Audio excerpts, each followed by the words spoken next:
하신 하나님의 말씀은 사무엘하 7장 1절부터 3절입니다.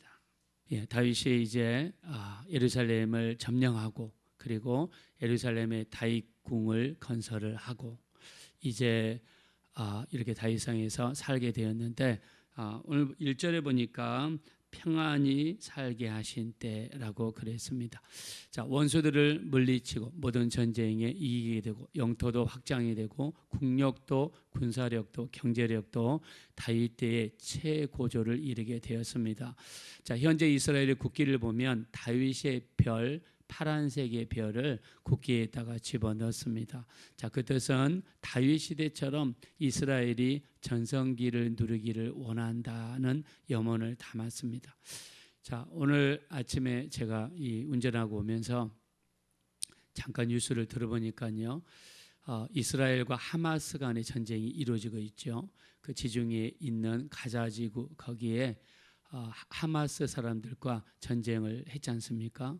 근데 거의 협상이 임박했다라고 나오더라고요.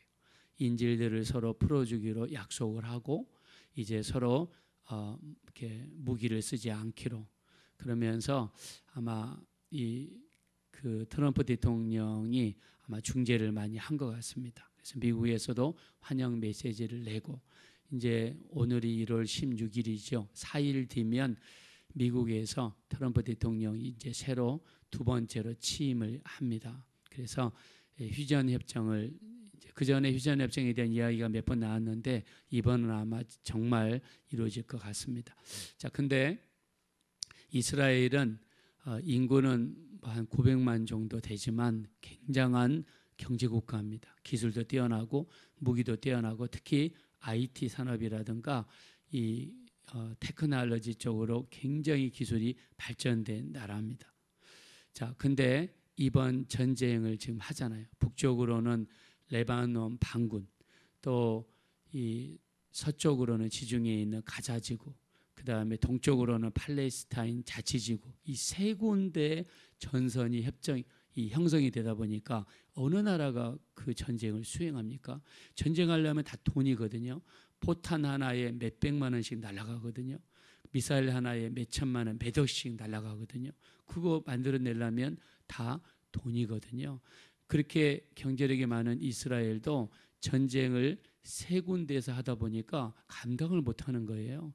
그래서 아마 이스라엘도 좀 자기들의 생각을 이렇게 내려놓은 것 같습니다. 자, 전쟁이 일어나면은요, 나라가 초토화가 됩니다. 지금 러시아도 우크라이나와 전쟁을 하면서 지금 수많은 러시아 군인들이 죽고 경제가 지금 쓰러지기 직전이라고 합니다. 자, 그런 의미에서 우리나라의 전쟁이 일어나면 안 되겠죠. 그 트럼프 대통령의 그 군사 전략가가 어저께 무슨 말을 했냐면 중국이 대만을 5년 이내에 침공한다는 말을 또 했습니다. 5년 이내에 침공한다는 말을.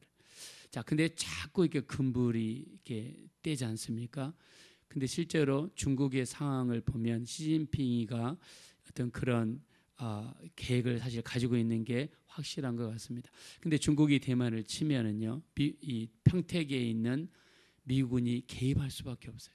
그러면 미군이 대만으로 가려고 그러면 그 미군이 움직이는 걸 차단하기 위해서 중국이 북한을 자극하고 북한이 국지전이든 뭐 이렇게 남한의 위협을 가한다는 거죠. 그 미국이 못 움직이게. 그러면 우리나라도 중국이 대만을 침공할 때 그런 위험 속에 있습니다. 당연히 우리나라는 그런 일이 없어야 되고 그런 시국이 일어나서는 안 되겠지만 우리나라도 그런 어려움이 있습니다. 그래서 나라와 민족을 위해 기도하셔야 돼요.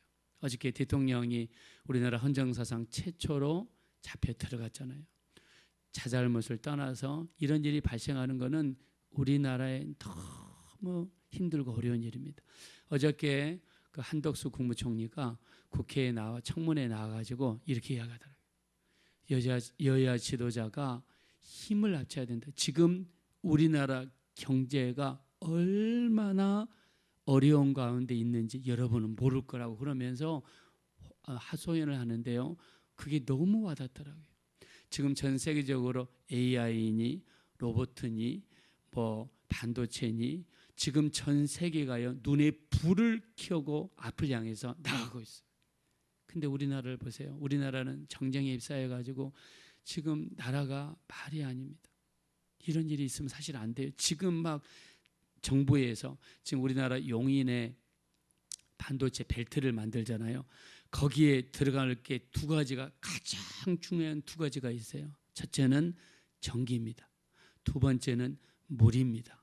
근데 이게 빨리 전기가 들어가고 물이 들어가야 반도체 연구단지가 또는 생산단지가 만들어져야 되는데 이게 법적으로도 하나도 지금 움직이지 못하고 있어요. 미국 같은 경우는요, 반도체 단지를 만든다 하니까 1년 이내에 전기가 들어가고 물이 그냥 들어갑니다. 근데 우리나라는 지금 6년, 7년이 돼도 이 문제 해결이 안 돼요. 그러니까 우리나라는 지금 이 지자체 간의 어떤 이견도 있고 그래가지고 너무 복잡한 나라예요. 다른 나라는요, 일본 같은 거, 일본도 보세요. 일본도 자존심을 탁 내려놓고 대만 기업을 유치하잖아요. 자기들이 살기 위해서. 그 다음에 이렇게 나가는데 우리나라만 지금 이렇게 전쟁에 휩쓸려 있어요.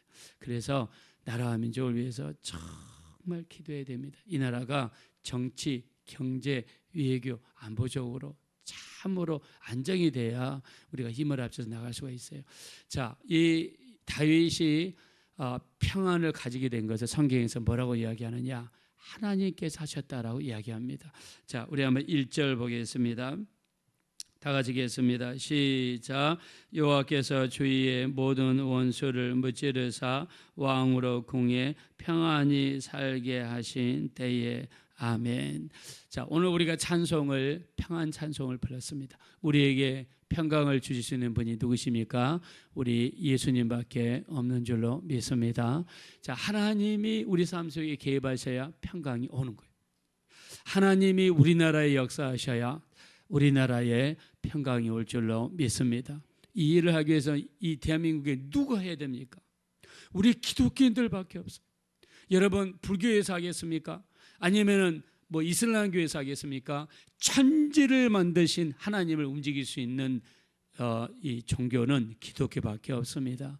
우리가 나서서 하나님 앞에 기도하고 천지 만물을 주장하시고 천지 만물을 베푸시는 그 하나님 움직일 수 있는 방법은 우리 기독교인들의 기도밖에 없습니다. 하나님이 개입하셔야 이 나라가 평안하고 각 집안이 평안하고 우리의 자녀들에게 평강이 임하게 될 줄로 믿습니다. 그래서 우리는 정말 나라와 민족을 위해 기도하셔요. 나라가 안정될 수 있도록 여야 정치 지도자들이 모든 사심 버리고 서로 힘을 합칠 수 있도록 정말 이 나라 이 민족을 위해서, 우리나라 체제는 자유민주주의, 자유시장 경제라고 헌법에 나와 있어요. 이걸 바꾸면 안 됩니다. 어느 정권이 들어오더라도 이걸 바꾸면 안 됩니다. 지난번에 어떤 정권에서 자유민주주의에서 자유를 빼려고 그랬죠. 여러분, 자유민주주의 자유를 빼면은 큰일 납니다. 큰일 납니다. 이 나라 헌법을 바꿔서는 안 됩니다. 이 상태에서 여야 지도자가 서로 힘을 합치고 서로 의견이 다르더라도 마음을 합치고, 자, 서로 물고 뜯고 싸우면 피차 멸망합니다. 정치 지도자들이요, 서로 양보하지 않고 서로 싸우잖아요. 서로 멸망할 수밖에 없어요. 우리가 힘을 합쳐야 됩니다. 그래서 이 나라에 평강을 주실 수 있는 분이 누구냐? 하나님밖에 없어요. 오늘 1절에 하나님께서 주변 적들을 물리쳐 주시고 정리해 주시니까 다윗이 다스리는 나라에 평강이 왔다라고 성경에서 말씀하고 있습니다. 우리 집안에 평강을 주신 분은 하나님이십니다. 이 나라에 평강을 주신 분은 하나님이십니다. 그래서 우리는 그 하나님께 기도해야 됩니다. 평강의 주인이 하나님이시니까 하나님, 이 나라를 긍휼히 여겨 주십시오. 그리고 우리가 대신 하나님 앞에 회개해야 됩니다. 이 나라가 우상을 숭배하고, 이 나라가 하나님 말씀에 불순종하고, 이 나라가 하나님 말씀에 반대하여 반대되는 법안을 통과시키려고 했던 거, 우리가 먼저 나서가지고 하나님에 회개하고 어떻게 하든지 하나님 마음에 들고 하나님을 기쁘게 해드리고, 하나님을 기쁘게 해드리려고 하면 하나님께서 어찌 이 나라를 불쌍히 여기지 않겠습니까? 하나님께서 롯의 가정을 구원하실 때 누구를 생각하셨다고 했습니까? 아브라함을 생각하셔서 롯과 그의 가족을 하나님이 구해내셨던 것처럼 하나님께서 우리 천만 기독교 인구를 생각하셔서 이 나라를 구원하시고 평강 주시고 지키는 역사가 나타났으면 좋겠습니다. 다윗 집안이 평안한 것을 성경에서는 하나님 덕분이다라고 그랬어요. 자, 다윗이 그걸 알고 있습니다. 2절입니다. 다 같이 읽겠습니다. 시작. 왕이 선지자 나단에게 이르되 볼지어다 나는 백항목 궁에 살거늘 하나님의 교회는 휘장 가운데에 있도다. 아멘. 자, 여기 보니까 다윗이 나는 백향목 궁에 산다. 근데 하나님의 교회는 장막에 있다. 장막이 커튼 열고 들어가니까 휘장이라고 이렇게 표현을 했습니다. 자, 근데 다윗이 언제 백향목 궁을 건설했을까요? 우리가 지금 읽어오면서 그렇게 눈에 띌 만한 일은 없었는데 언제 다윗이 백향목 궁을 건설했는가? 자, 우리 한번 성경 그 전장을 보겠습니다. 사무엘하 5장 11절 가까우니까 한번 찾아보겠습니다. 5장 10절 보겠습니다. 10절 다 같이 한번 읽겠습니다. 시작. 만군의 하나님 여호와께서 함께 계시니 다윗이 점점 강성하여 가니라. 아멘. 성경은 계속해서 이야기합니다. 하나님이 먼저 나오고 그 다음에 강성하여 가니라가 나옵니다.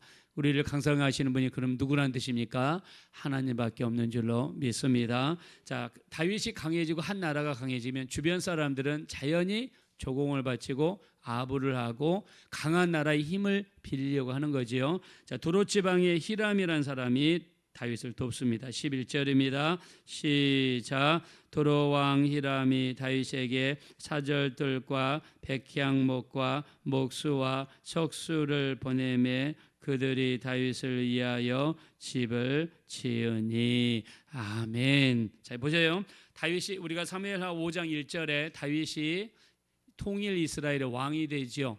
자, 그리고 다윗은 점점 강해지기 시작하죠. 경제력으로, 군사력으로. 자, 두로라는 나라는요, 지중해에 있는 작은 도시국가입니다. 자, 근데 이 도시국가는 싱가포르처럼 무역을 해서 먹고 삽니다. 주로 수출품이 무엇이냐면 백향목입니다. 백향목은요, 나무 자체에서 냄새가 나요. 100가지 냄새가 난다고 해서 백향목이라고 합니다. 냄새가 나는데 그게 방부제 역할을 해요. 벌레가 끼지 못하고 이렇게 썩지 않습니다. 그 다음에 이 붉은 색깔을 띠면서 결이 너무너무 아름답기 때문에 백향목은요 주로 신전이라든가 왕궁을 건설하는 데 썼습니다. 또 부자들은 자기 집을 짓는 데 썼어요. 그 모양 자체로서 백향목이 가진 신성함과 웅장함이 있었습니다. 그래서 도로왕 히람이라는 사람이 백향목만 보낸 게 아니라 뭐도 보냈습니까? 목수와 석수를 보내서 다윗을 위해서 세상에 궁궐을 지어줬어요. 대단하죠. 다윗은 거저 백향목 궁에 사는 거랑 마찬가지입니다. 그러니까 나는 백향목 궁에 살고 있는데 하나님의 전은 저렇게 장막 안에 있으니 내가 하나님의 전을 건축하고 싶다라는 이야기를 하나님께 비친 겁니다. 선지자 나단에게 이야기를 하니까 선지자 나단이 하나님께 가서 기도합니다. 자, 다윗은요 나중에 자기가 성전을 건축하러 허락을 받았나요? 거절당했나요? 거절당했죠. 대신에 누가 건축한다고 그랬습니까? 솔로몬이 건축할 것이다. 자, 그 이유를 우리 역대상 22장 7절 8절에 보니까 뭐라고 나있냐면 너는 군인으로서 많은 피를 흘렸기 때문에 건축하지 못한다고 그랬어요. 그때 다윗은 하나님의 그 뜻에 순종합니다. 자, 그리고 하나님을 성전을 위해서 자기가 이 재물을 하나님께 바치는데 우리가 이에 대한 자세한 기록이 역대상 29장 4절에 나와 있는데 하나님께 드린 금이 금 3,000달란트, 은이 7,000달란트. 자, 금 3,000달란트. 자, 한 달란트는 무게의 단위입니다. 무게 단위인데 한 달란트 무게가 34kg이에요. 자, 여성분들이 보통 50kg, 60kg 하시죠, 여성분들. 자, 그러면 여자 무게의 반절 정도 되는 무게를 한 달란트라고 한 거예요. 4kg. 자, 그러면 금 한도는 3.75g이죠. 우리 34kg을 3.75g으로 나누면 약 금 한 달란트는 9,000돈입니다. 9,000돈. 자, 한 돈을 어저께 시세를 보니까 한 50만 원 하더라고요. 그러면 금 한 달란트는요 45억 하는 큰 돈이에요. 금 한 달란트가 45억 하는 큰 돈입니다. 그러면 다윗이 하나님께 금 몇 달란트를 드렸어요? 3천 달란트를 드렸어요. 그러면 3천에다가 45억을 곱하니까 얼마 되냐면 약 13조 5천억이 되는 거예요. 다윗이 일평생에 모은 금 가치가 현재 시세로, 물론 그때는 금이 많아서 시세가 떨어졌는지 잘 모르겠지만 현재 기준으로 봤을 때 금 3천 달란트를 하나님의 성전을 위해서 일평생 모았고 그것을 아낌없이 하나님께 드렸습니다. 그러면 다윗이 뭐라고 그러느냐? 역대상 29장 14절에 주님으로부터 받은 것을 주님께 다시 드린 것뿐입니다 라고 겸손한 표현을 합니다. 이 마음이 얼마나 예쁩니까? 하나님께서는 다윗에게는 건축을 허락하지 아니하였지만 이런 다윗의 마음을 보시고 하나님께서는 한없이 축복을 합니다. 그래서 우리가 아까 읽었던 이 사무엘하 7장의 말씀은 1절부터 18절은요 하나님께서 그 다윗의 마음을 너무 기뻐하셔가지고 다윗을 축복하시는 장면이 나와 있습니다. 이것이 다윗이 하나님께 품었던 마음입니다. 우리 하나님께서는 그 마음을 보시죠. 우리가 하나님께 그 가지는 마음, 이 마음이 얼마나 예쁜가.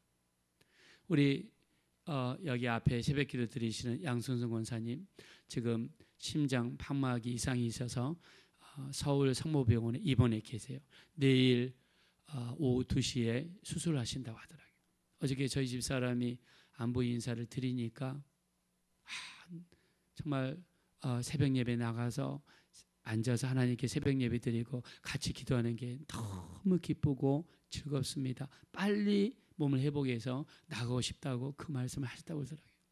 저는 그 마음이 하나님이 너무 기뻐하시는 마음이라고 생각합니다. 여러분, 우리가 하나님을 가까이 하고 하나님께 나아가 예배하고 기도하고 하나님께 맡기고 이런 마음을 하나님이 기뻐하실 줄로 믿습니다. 우리 2025년에는 하나님을 기쁘시게, 우리의 말과 행동이 하나님을 기쁘시게, 정말 하나님을 기쁘시게. 다윗은요 그 말, 나는 백항목궁에 살고 있는데 하나님의 저는 저 장막에 있는데 내가 어떻게 했으면 좋겠느냐, 이 마음을 하나님이 받으셨습니다. 여러분의 시간을 하나님께 드리시고 주를 위해서 헌신하시고 주를 위해 예배하고 주를 위해 기도하고 정말 우리 주의 뜻대로 사셔서 그 마음을 하나님이 받으시고 그 마음을 통해서 여러분과 여러분의 가정, 여러분의 자녀를 하나님께서 마음껏 축복해 주시기를 예수님의 이름으로 간절히 축원드립니다. 이 시간 기도하실 때 정말 하나님 앞에 하나님을 기쁘게 해드릴 수 있는 마음과 말을 하게 도와주십시오. 주를 위해 헌신하고 주를 위해 희생하고 주를 위해서 예배하고 주를 위해서 기도하고 우리 주님을 위해 살게 도와주십시오. 우리 말과 행동, 우리 모든 언행 심사가 주님을 기쁘시게 해드릴 수 있는 그런 삶을 살게 도와주셔서 그러한 신앙생활을 통해서 우리의 가정과 우리의 자녀들에게 다윗이 받았던 것처럼 놀라운 하나님의 축복을 우리 가정과 자녀들에게 베풀어 주시옵소서. 우리 주님을 기쁘시게 하는 삶, 그런 마음, 말을 할 수 있게 해달라고 합심으로 간절히 기도하겠습니다. 벌하시고 잡으러시 하나님 진심으로 감사합니다. 예수님의 피를 의지합니다. 주님의 보혈을 의지합니다. 우리 하나님, 이 다윗의 말과 행동이 얼마나 하나님을 기쁘게 해드렸으면 하나님을 기쁘게 해드렸는지 모릅니다. 우리 하나님 성령으로 인도하시고 성령으로 도와주시고 우리 하나님 인도해 주십시오. 우리 하나님 성령으로 주장해 주십시오. 하나님 도와주십시오. 우리 하나님 은혜를 베풀어 주십시오. 하나님을 기쁘시게 하는 은혜 심사를 할 수 있도록 인도하시고 우리 하나님 은혜를 베풀어 주십시오. 그리하여서 우리의 말과 행동과 우리의 마음이 하나님을 기쁘게 드릴 수 있는 말과 행동, 언어 심사가 되게 해주시어서 그로 말미암아 우리의 자손들이 복을 받게 하여 주시고 우리의 가정이 복을 받게 도와주시고 우리의 교회가 복을 받게 도와주십시오. 하나님의 역사하시니 다윗이 강성해졌습니다. 하나님의 역사하시니 다윗의 집안에 평안이 임했습니다. 우리를 강하게 만들어 주시고 우리에게 평안을 주시는 분은 하나님밖에 없습니다. 전적으로 하나님을 의지하고 의지할 수 있는 우리가 되게 도와주십시오.